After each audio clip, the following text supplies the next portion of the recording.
নমস্কার। তো আপনি কি ওনার মা হন নাকি?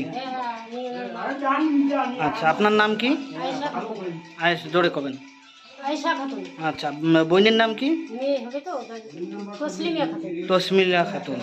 আচ্ছা, দিদির এই যে সার্টিফিকেট আছে, সার্টিফিকেট কত পার্সেন্টেজ আছে দিদি? হ্যাঁ, 60%। তো আপনাদের বাড়িতে কয়জন আছেন? 6 জন আছেন। আচ্ছা, তো সরকারের কাছে এখনো পর্যন্ত কি কি পাইছেন? আচ্ছা, 1000 টাকা করে ভাতা পায় দিদি, কিন্তু ওইটাতে হচ্ছে না। সংসার খরচা কিরকম দাঁড়ায় মাসে? আচ্ছা, তো সরকারের কাছে কি কি আবেদন আছে চাইলে যে ভালো হবে প্রতিবন্ধীদের জন্য?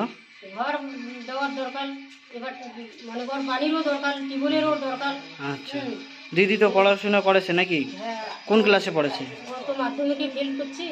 আচ্ছা, আচ্ছা, মাধ্যমিক উচ্চ মাধ্যমিকের যে স্কলারশিপগুলো প্রতিবন্ধীদের কথা লোকদের আছে সেগুলো পাইছে কি? এখনো পায় নাই। সেগুলো আবেদন অবশ্যই করলে পাওয়া যাওয়ার দরকার আছে।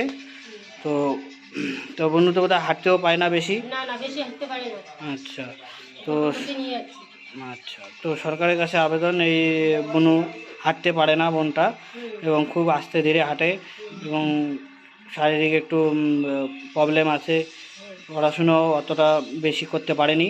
তো সরকারের কাছে আবেদন যে, এবং বিভিন্ন লিডার যারা আছেন কোম্পানির, তারা যদি অনুদান দিতে চান দিতে পারেন।